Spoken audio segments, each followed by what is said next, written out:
Very good introduction, I like that, backward moving. What a wonderful crowd to be amongst today, and you can just, as soon as I walked in today, I could feel the ambience. There's a lot of excitement here, and I think a lot of good things will come out of today. And you're in a wonderful, wonderful building and surroundings. I'd like to first of all acknowledge Leanne Juniper Buckskin, Deputy Chair of Australia Council for the Arts, Miss Helen Connolly, Commissioner of Children and Young People, Miss Jane Doyle, Chair of Karkloo, delegates to the summit, very important, ladies and gentlemen. I acknowledge that this land we meet on is the traditional land of the Kaurna people, and I want to thank you, Uncle Lewis, and also you, Kira, for your wonderful welcome to country. And I think you think twice and really live in the now is what you're talking about, I think is really pertinent for today. So thank you for those words and acknowledgement.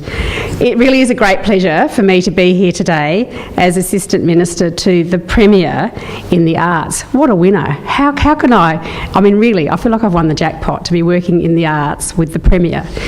He does send his regards to you today and his apology for not being with you, but he knows that you will have a really good day today, talking about all sorts of things. We in South Australia are justly proud of our exceptional arts and cultural assets and the people and institutions involved in developing and nurturing them daily.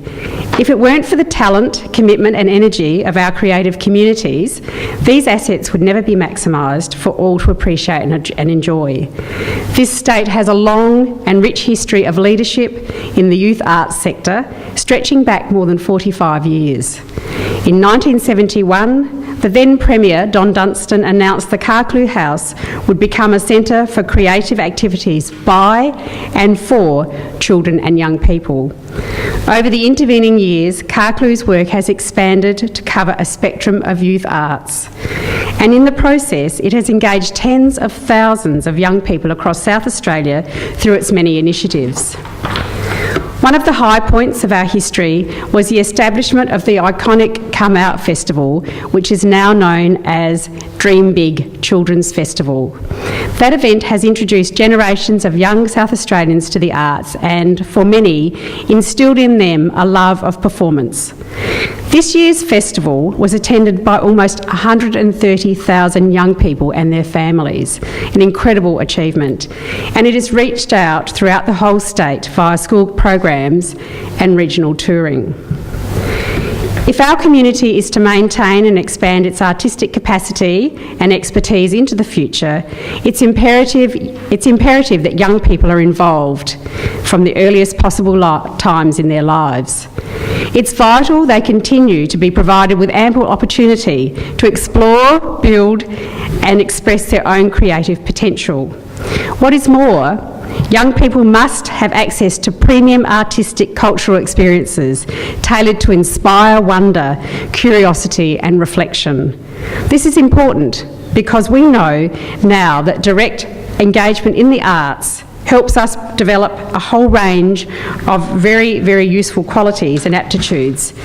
These include social health and wellbeing, cultural literacy, self-expression, resilience, and a strong sense of community, inclusion and connection.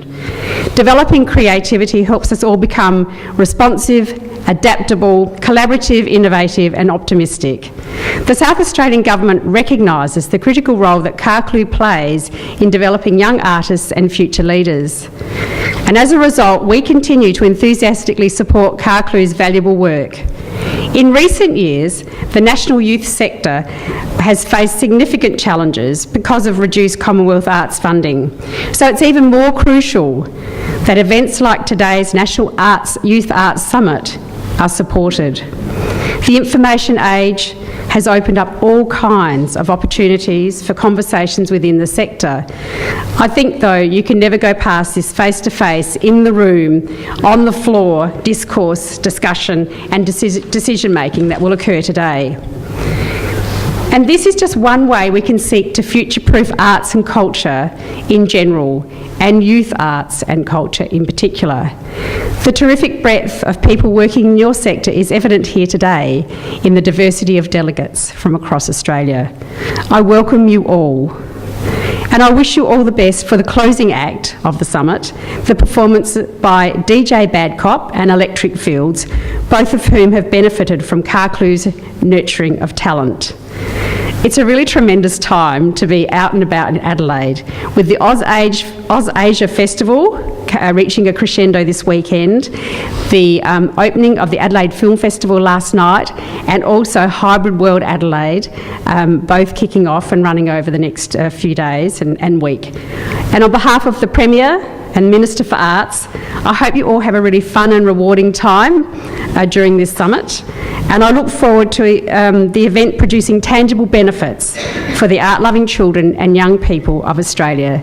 Thank you and enjoy.